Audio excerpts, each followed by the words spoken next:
rakyat kok gampang tergoda segala macam. Ya, gunanya negara, kita jangan berdagang hanya dengan beberapa negara kuat aja, dengan Cina, Amerika atau beberapa negara kuat lain, dengan sebanyak-banyaknya negara. Salam jumpa Mas Didi Irawadi Samsudin. Kita angkat topi untuk Mas Didi Irawadi. Beliau ini adalah anggota DPR RI Komisi 11, juga pengurus DPP Partai Demokrat, politisi Partai Demokrat, sudah 3 periode berada di Senayan. Concernnya di bidang hukum, tentu melihat kondisi Indonesia hari ini dalam kacamata pengalaman karir beliau yang lama dihukum dan 3 periode menjadi anggota DPR RI. Untuk seorang Didi Irawadi melihat Indonesia hari ini seperti apa? Kira-kira keprihatinan apa dan kira-kira solusi atau pemikirannya, gagasan untuk Indonesia maju ke depan. Karena 2045 kita 100 tahun Indonesia merdeka. Tentu kita berharap bangsa ini semakin berjaya, semakin kokoh. Bagaimana seorang Didi Irawadi membaca Indonesia dan meneropong Indonesia masa depan? Baik, terima Silakan, kasih Mas Ari ya. Jadi begini ya, saya sangat prihatin dengan situasi, tetapi tentu tidak boleh meniadakan keoptimisan ya. Kita harus tetap optimis, karena sebenarnya Indonesia ini kita harus bersyukur kita dapat bonus demografi manakala berhasil ya. Kata-kata bonus demografi kan banyak digaungkan nih belakangan ini ya, Indonesia punya bonus kalau berhasil. Tetapi kalau tidak berhasil jadi bencana demografi. Ini harus hati-hati ya, harus hati-hati. Sehingga bencana demografi versus bonus demografi. Negara ini terkena pandemi barusan negara ini ya, dan hampir 2 tahun ya.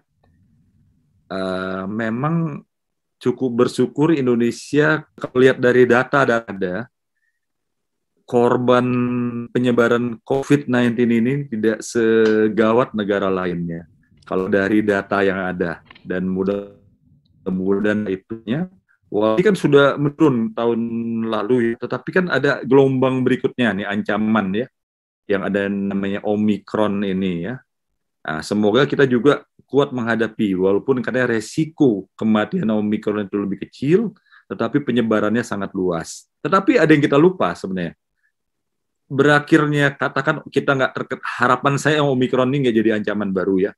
Tetapi katakan tidak jadi ancaman baru, mudah-mudahan ya, kita berdoa ya, dan kita berikhtiar. Mudah-mudahan insya Allah Mas aman. Tapi persoalan ekonomi belum berakhir tentunya kan ya. Persoalan ekonomi belum berakhir ya. Berakhirnya pandemi belum berarti persoalan ekonomi berakhir. Sebagai kita ketahui terjadi inflasi, terjadi kelompok-kelompok menengah dan bawah UMKM saat ini masih berjuang untuk memulihkan dirinya ya.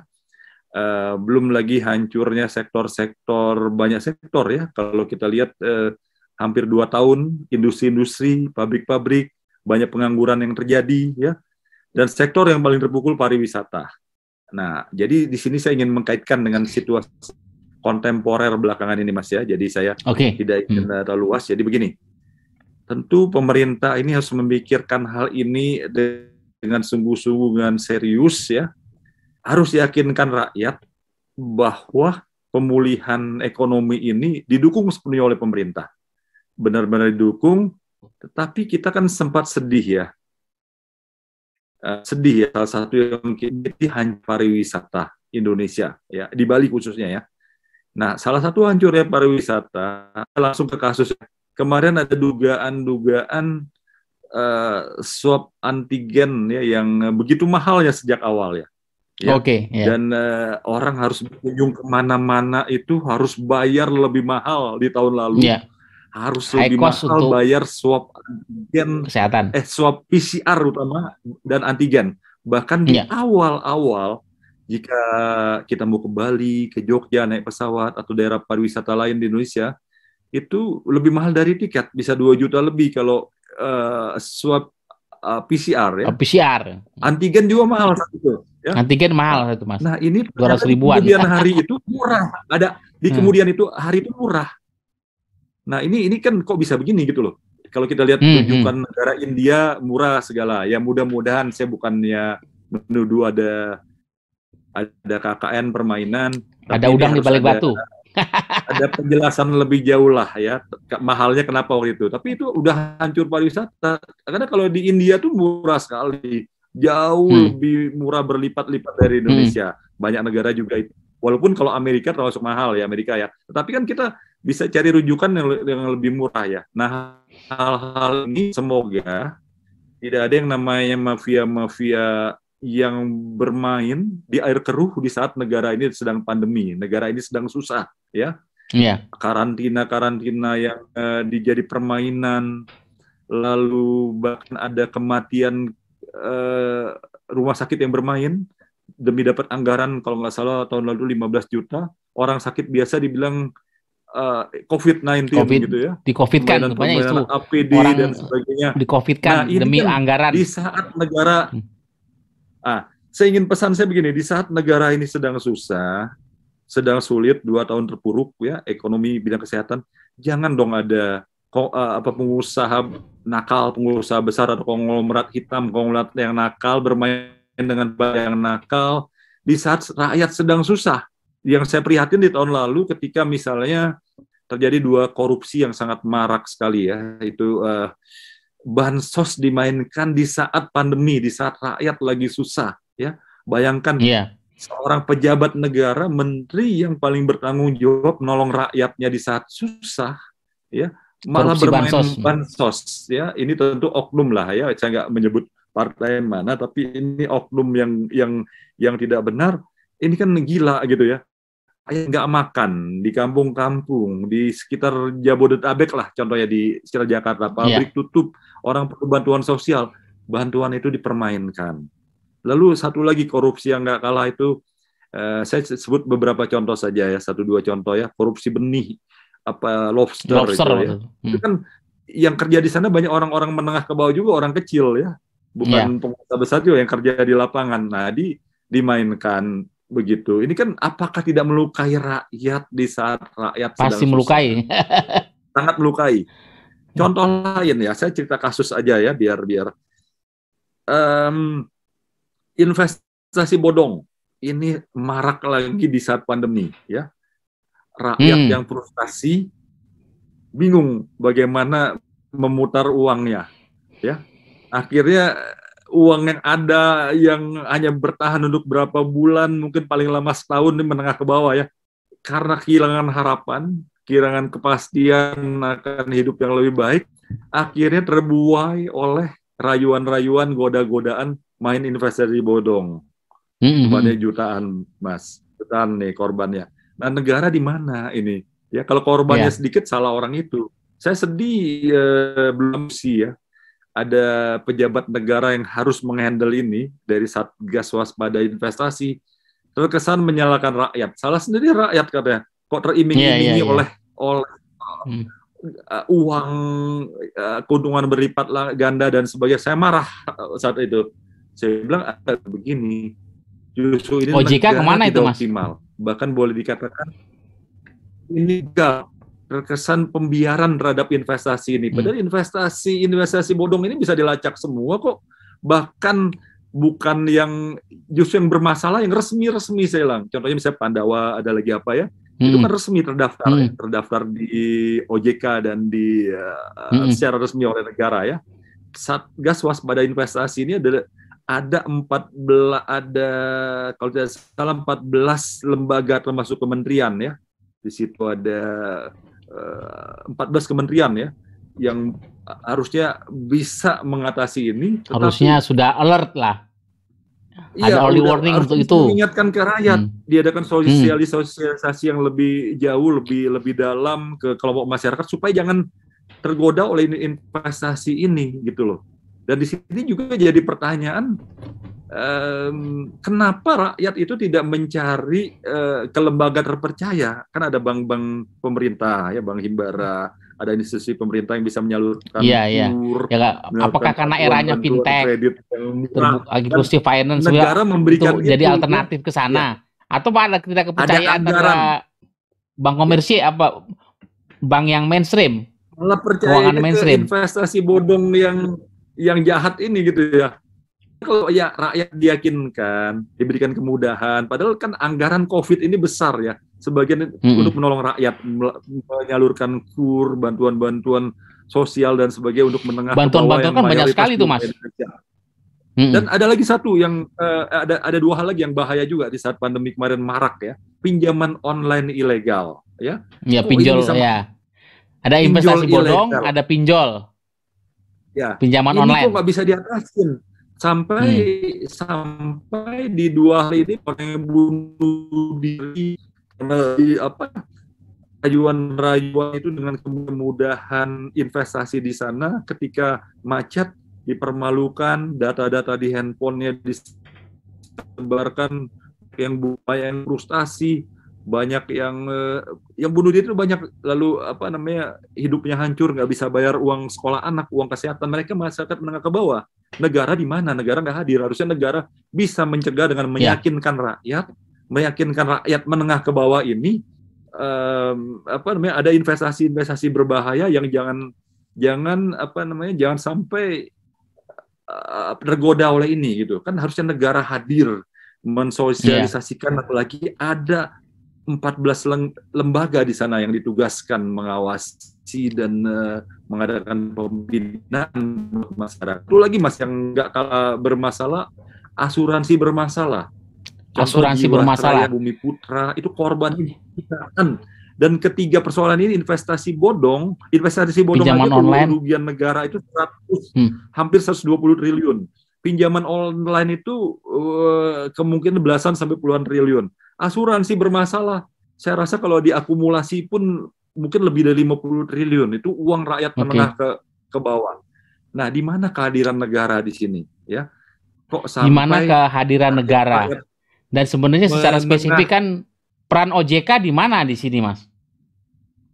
OJK secara dan spesifik yang kan lain-lain ya OJK dan lain, tapi kan secara khusus kan sebenarnya point of concern-nya ada di OJK.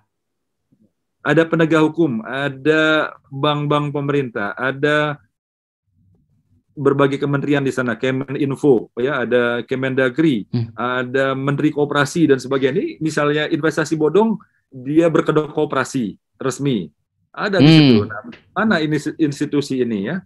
Berbagai institusi itu tidak optimal ya, yang ada di dalam Satgas Waspada Investasi.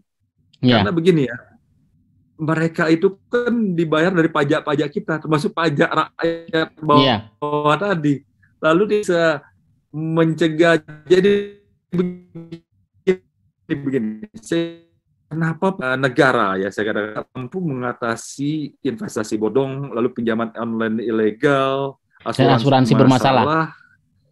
Ini yang jadi pertanyaan. Kenapa pelakunya, mastermind-nya, dalang dibalik ini itu nggak pernah tuntas ditangkap? Ada apa ini? Menurut Mas Didi, semua ini ada mastermind-nya. Apakah ada permainan antara tidak sporadis pengusaha gitu, Mas? nakal, ya? Ada pengusaha nakal bermain dengan oknum pejabat korup, kan bisa saja, ya? Bisa saja terjadi permainan sehingga tidak terjangkau hukum. Memang sudah ada yang ditangkap sebagian, tetapi pengembalian uang rakyat yang harus menguap dan hilang tidak jelas itu belum ada kepastian sampai hari ini. Bisa kita bicara asuransi bermasalah, Jiwasraya, Bumi Putra, Winapadi, dan banyak lagi, Unit Link, dan banyak sekali ya. Itu kan harusnya, kalaupun uang rakyat belum bisa dikembalikan secara optimal, tangkap dulu para pelaku besar di balik ini gitu ya. Dan sampai kita curiga, ada apa ini kok cuman lip service, dijanjikan akan dikembalikan uang-uang ini, akan dipulihkan hak-hak mereka, tetapi sampai hari ini tidak ada kepastian. Dan yang saya sedih, penegakan hukum di sini berarti kan ada aparat hukum ya, ada kepolisian, kejaksaan, bahkan pengadilan, tidak optimal menghukum pelaku-pelaku yang sangat jahat ini ya, karena korbannya menengah ke bawah ya, kalangan menengah dan ke bawah yang banyak korbannya. Bahkan orang-orang di dapil saya, saudara-saudara saya, saudara ini kan masyarakat lah ya, siapapun, orang-orang kecil itu saudara sebangsa setanah air. Jadi kemana negara ini gitu ya? Nah, ini saya kira saatnya sekarang begini. Kemarin yang saya sedih juga menyalahkan lembaga lain juga lempar sana sini. Saya bilang hari ini yang hadir di sini semua kita bukan saatnya menyalahkan, tapi bekerja sungguh-sungguh, mencari solusi sungguh-sungguh. Kebetulan di situ hadir di forum itu banyak korban para investor ya, investasi bodong tadi atau korban pinjaman online, korban asuransi yang hadir. Saat ini mereka yang hadir di sini para korban ini yang sangat menderita sampai nangis sampai ada yang bunuh diri ya keluarganya bukan ingin melihat bapak-bapak ini saling menyalahkan lalu ada bahkan yang berani nuduh mereka salah sendiri kok investasi ke sana bukan itu tapi cari solusi bagaimana uang mereka bisa kembali kalaupun uang mereka belum bisa kembali orang-orang kuat di balik ini harus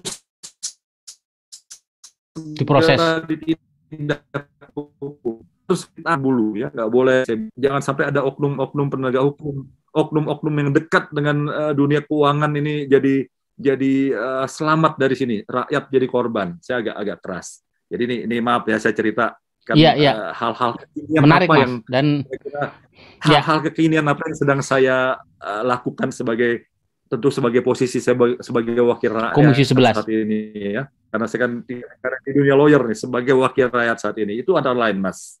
Luar biasa Mas Didi. Kita angkat topi untuk Mas Didi untuk beberapa permasalahan yang tadi menjadi point of concern Mas Didi. Yang pertama tadi soal pinjaman online. Lalu persoalan asuransi bermasalah dan kemudian investasi bodong.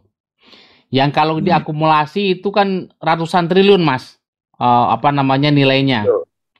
Sementara negara terkesan itu pertama tidak hadir, kedua lepas masalah sehingga rakyat yang dirugikan uangnya belum tentu kembali. Sementara pemain big player di belakang ini pemain besar ya dugaan ada pemain besar karena nggak mungkin kalau udah bicara ratusan triliun ini nggak ada sesuatu yang diorganisir. Nah Mas Didi melihatnya apakah negara memang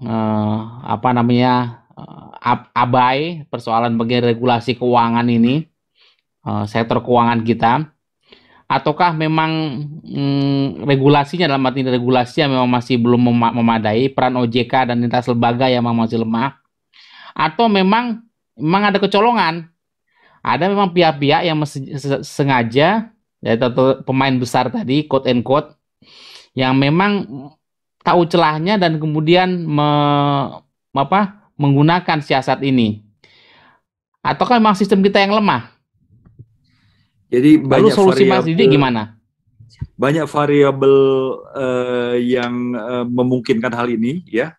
Banyak bisa karena negara abai agak lemah, bisa juga karena adanya pengusaha-pengusaha besar yang memang nakal yang oknum pengusaha saya kadang-kadang bermain dengan oknum pengusaha kekuasaan pejabat yang tidak amanah yang nakal bisa jadi banyak variabel yang terjadi tapi saya tidak ingin rakyat yang disalahkan ya bahwa rakyat kok gampang tergoda segala macam ya gunanya negara apa negara itu kan melindungi rakyat janganlah menyalahkan rakyat justru sedikit mungkin bila perlu tidak ada lagi rakyat yang dibohongi gitu ya tapi ini kan banyak rakyat jutaan yang dirugikan di sini tetapi oke lah.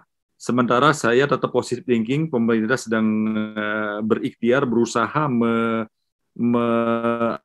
menangani persoalan ya. Kita doakan saja mengatasi tadi 3 hal tadi investasi bodong, pinjol ilegal dan satu lagi asuransi bermasalah. Asuransi bermasalah. Nah ini saya rasa begini. Sekarang kita yakinkan rakyat. Yang paling baik sekarang kan ini pemerintah kita berikan waktu lah untuk mengatasi itu semua tetapi agar rakyat bisa yakin ini yang paling penting saat ini ya contoh asuransi jangan sampai kepercayaan terhadap dunia asuransi itu runtuh di kemudian hari karena persoalan asuransi ini tidak bisa diatasi dengan baik tidak ada solusi dari pemerintah di banyak negara maju hampir semua sisi kehidupan itu ada asuransi yang menjamin kehidupan manusia. Mulai persoalan kesehatan, persoalan anak sekolah kita, ya. Saya pernah beruntung lah sekolah di luar negeri, di negara maju, itu udah pasti harus pendidikan dan asuransinya benar gitu loh. Belum Betul. asuransi kesehatan, asuransi jiwa, itu jadi kehidupan asuransi tua, kehidupan manusia lebih terjamin, ada peradaban di sana gitu ya. Ini kan bagian dari peradaban yang baik. Tetapi ketika dunia asuransi kehilangan kepercayaan dan runtuh, wah ini tanda-tanda nggak baik bagi kelangsungan negara ke depan. Itu satu contoh ya, kelangsungan perekonomian, kelangsungan kehidupan. Karena kan asuransi itu melekat dengan di samping dunia perbankan ya. Dunia perbankan itu kan yang menggerakkan ekonomi ya. Terjadi perputaran uang, terjadi pergerakan ekonomi, tapi ada yang menjamin juga di sana kehidupan kita ini, asuransi ya. Nah, kedua, soal pinjaman online dulu ya, saya masuk sini. Pinjaman online itu banyak yang legal sebenarnya. Ini hal yang bagus ya. Manakala dia sah dan legal, karena ke depan manusia ingin lebih simple dan sederhana. Apalagi lebih mudah, gampang ya. Dunia, dengan kemajuan teknologi memudahkan. Ya, secara adanya pandemi ini ada hal lain yang mengubah kehidupan ke depan ya. Antara lain ya, kita lebih mudah hari ini berkomunikasi melalui virtual ini ya. Nah, besok juga orang minjem uang ingin cepat melalui pinjaman-pinjaman online. Tentu pinjaman online yang benar harus dijaga dengan baik ya. Itu yang dijaga, tapi yang ilegal-ilegal ini harus diberantas benar-benar dan yakinkan masyarakat itu bahaya-bahaya dari pinjaman-pinjaman yang ilegal ini ya. Sosialisasi ke masyarakat harus lebih banyak bahwa jangan gampang terbuai, gampang terayu dengan pinjaman-pinjaman yang dengan segala kemudahan tetapi menjadi bom waktu yang berbahaya ketika terjadi kredit macet ya.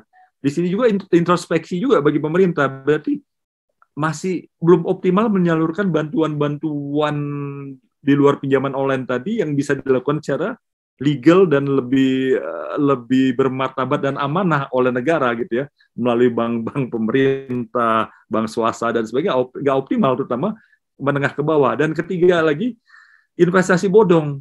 Ini kok bisa menjadi investasi bodong nih lucu juga. Bukan hanya rakyat yang bahasanya kurang intelek, ya nggak apa-apa kita gunakan. Tetapi banyak pejabat juga terjerat di sana. Terjerat. Ya, menaruh uangnya ya.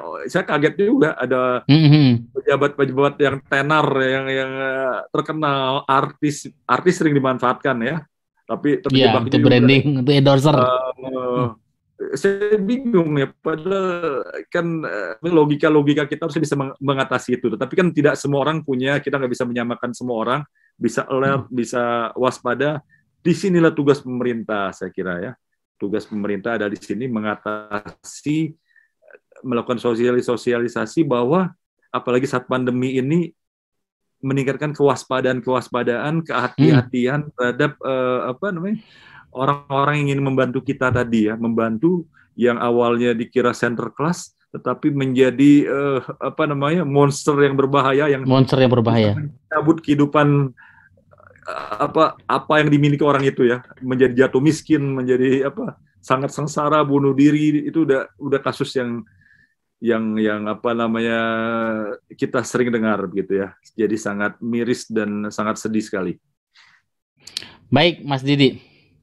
Nah, tadi 3 hal itu soal pinjaman online ilegal, kemudian asuransi bermasalah, kemudian satu lagi investasi bodong ya. Menurut Mas Didi apa yang perlu dibenahi? Apakah sistem keuangan dan jasa keuangan kita, ataukah lebih ke literasi keuangan ke masyarakat, ataukah sebenarnya peran negara yang kurang melihat mempersiapkan roadmap soal bagaimana jasa keuangan dan sistem keuangan kita ini, sehingga disruption teknologi keuangan ini dengan semua serba digital sekarang itu tidak disiapkan masyarakat, tidak disiapkan oleh pemerintah. Ini kan bicara platform keuangan masa depan yang digital disruption ini, karena kita bekerja dengan waktu. Regulasi kita juga belum mengcover untuk itu. Lebih kepada kegagapan pemerintah dan kemudian ke literasi masyarakat yang rendah, atau kecerdasan para oknum yang kemudian menangkap peluang, nih banyak peluang nih begini-begini, sehingga mereka menjadi katakanlah monster-monster yang kemudian menangkap ini sebagai peluang kejahatan baru. Atau Jadi seperti apa begini, Mas Didi kira-kira solusinya supaya ke depan ini tidak ada lagi paling nggak bisa diminimalisir soal apa pinjaman online ilegal tadi, kemudian asuransi bermasalah, dan kemudian investasi bodong itu, semuanya ke depan itu tidak terjadi lagi. Seperti apa kira-kira menurut Mas Didi? Jadi semua variabel yang disebutkan Mas Ari itu saya sepakat itu benar, harus secara komprehensif dan menyeluruh itu dibenahi ya. Harus dibenahi, mulai dari literasinya juga, sistem keuangan juga. Tetapi yang paling penting sekarang, kembalikan dulu kepercayaan rakyat ya. Tadi semua hal yang disebutkan sudah sejauh mana kepercayaan rakyat itu turun terhadap asuransi atau jasa keuangan kita, Mas? Kepercayaan rakyat kan mengembalikan uang itu tidak mudah ya. Entah dilarikan kemana, mungkin perlu waktu pemerintah mengadakan. Uang itu kalau sudah keluar dari dompet, keluar dari rekening itu kayak nggak bisa kembali, Mas. Karena pemerintah ingin menggelontorkan uang, tetapi nggak mudah ya, mungkin juga tidak bisa optimal. Tetapi di sini ada asuransi, ada lembaga keuangan yang harus dijaga, kepercayaan. Dunia keuangan itu dunia kepercayaan, jangan lupa ya, dunia kepercayaan. Ketika kepercayaan runtuh, itu akan mengancam perjalanan kehidupan, perjalanan perekonomian rakyat. Precisely, betul. Lalu kesejahteraan rakyat akan terancam di sana. Nah, di sini yang paling utama, yakinkan dulu bahwa ada kesungguhan. Jadi penegakan hukum dulu terhadap pelaku. Pertama penegakan hukum berarti. Tanpa terhadap pelaku dan oknum yang terlibat. Oknum yang terlibat, bahkan manakala ada oknum yang dekat dengan kekuasaan, ya siapapun. Karena kejahatan, apalagi kejahatan besar itu tidak mungkin kalau tidak ada perselingkuhan dari kekuatan ekonomi dan kekuatan politik, Mas. Ini besar sekali kerugian, Mas. Di atas 100 triliun kalau diakumulasi semua dengan pinjaman online dan luar biasa kerugian. Hampir 200 triliun kerugian ini sangat besar hampir sekali. 200 triliun. Nomor 2 setelah BLBI untuk sementara. Lebih besar lagi. Dan itu tidak jadi begini. Diungkap publik. Kesungguhan ini penegakan hukum yang tanpa pandang bulu, paling tidak ini bisa menjadi titik terang bahwa serius pemerintah menangani ini, sehingga kepercayaan masyarakat, rakyat bisa pulih karena ada penegakan hukum. Lalu kedua, ada keyakinan perbaikan di dalam sistem asuransi yang ada, memperbaiki manusia SDM-nya di bidang asuransi, bidang pinjaman online, lalu investasi yang benar bagaimana. Karena yang bodong tadi dibas, disikat habis, orang akan lebih hati-hati. Lalu ada literasi yang benar, orang mengarah kepada tentu lembaga keuangan dan asuransi yang bisa dipercaya. Tetapi penegakan hukumnya itu dibuktikan dulu. Hukum itu jangan tebang pilih. Jangan orang-orang tertentu yang kuat, entah itu. Mas Didi melihat penegakan hukum untuk sementara ini untuk kasus itu belum fokus dan masih tebang pilih, Mas? Untuk kasus ini kira-kira? Sejauh ini belum optimal saya lihat ya. Belum kelihatan malah. Ya kita berharap lah lebih optimal. Masih belum optimal ya. Ini masih Pak Jokowi ini kan masih ada waktu. Bagaimana juga ketika bicara negara, terpaksa saya menyebut nama presiden ini ya. Berbicara pemimpin tertinggi, Mas. Kepala negara dan kepala pemerintahan. Keuangan di bawah presiden, lalu penegak hukum di bawah presiden ternyata masih saling lempar. Saya lihat kemarin dalam diskusi investasi bodong itu saling melempar kesalahan. Nampaknya tidak ada jalan lain, kepala negara, presiden turun tangan. Kemarin presiden sudah sempat berteriak soal pinjaman online. Ya, statement ya. Ya, statement ya penegak. Tapi tidak cukup hanya statement, Mas. Tidak cukup. OJK dan presiden harus punya roadmap, punya strategi mengatasi ini.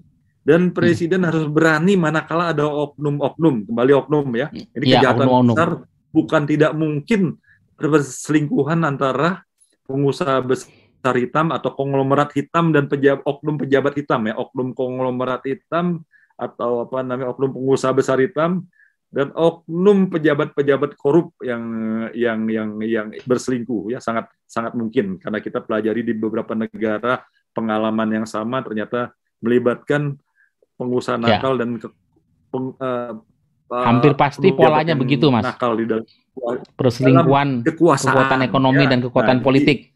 Pemikiran-pemikiran ke depan yang dikaitkan dengan pandemi saat ini ya, atau keunggulan Indonesia sebenarnya. Indonesia negara hebat sebenarnya. Kalau kembali lagi, ini agak beralih sedikit nggak apa-apa Mas ya? Amin ya, silakan Mas. Bagaimana kondisi pandemi ini dari kondisi kita bisa segera keluar? Ya.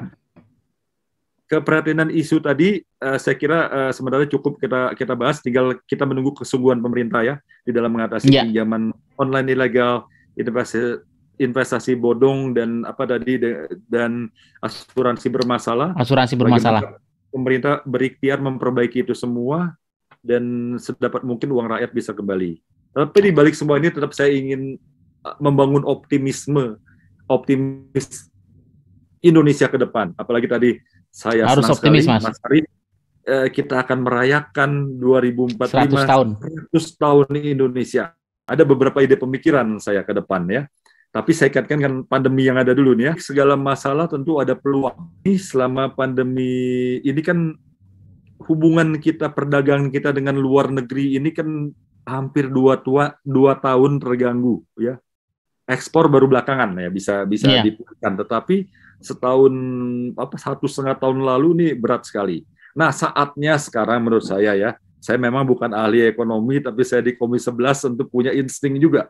Saya ini lebih punya insting bagaimana untuk negara yang lebih sejahtera ya. Saya bukan ahli ekonomi, mungkin Mas Ari lebih ahli lah kalau bicara ekonomi. Tetapi saya punya insting. Enggak Mas, sama aja. Kita negara yang besar. Amin, Indonesia negara yang besar.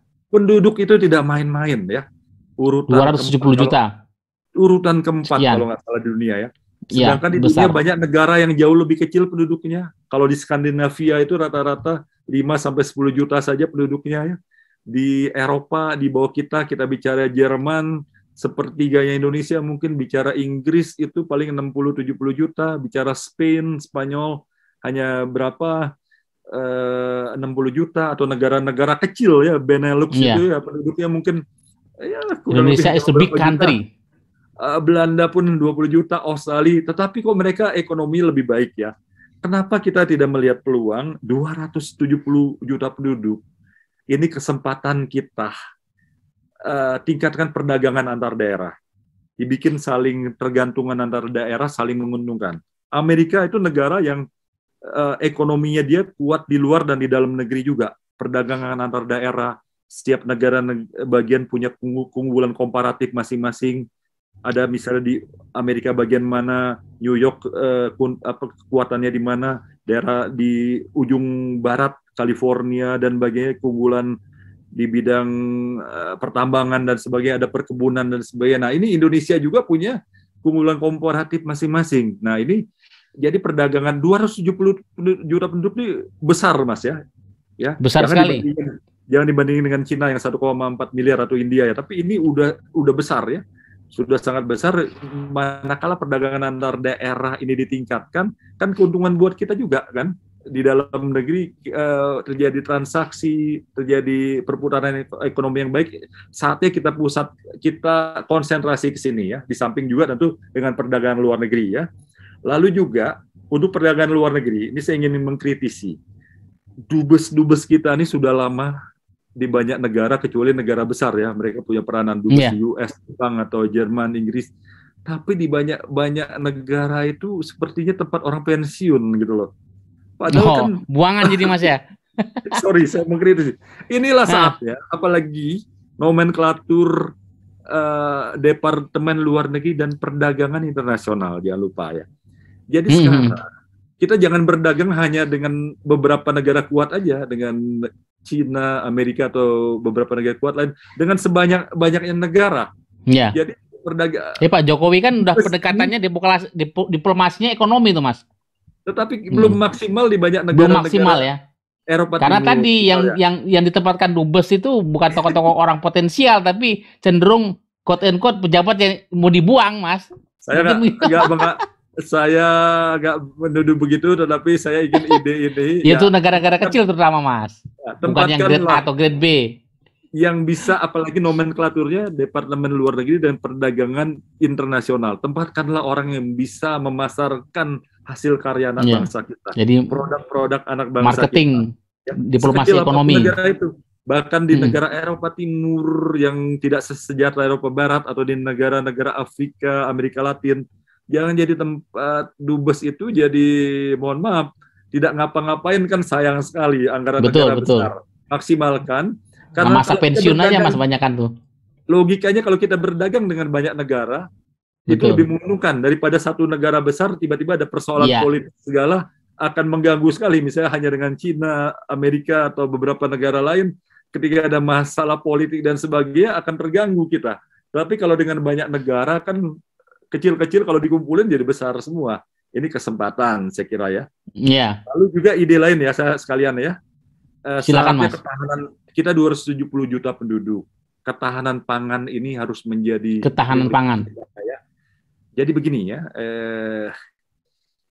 kita ini negara keunggulan komparatif kita kan dua ya, di agraris yang paling utama ya, dan kelautan.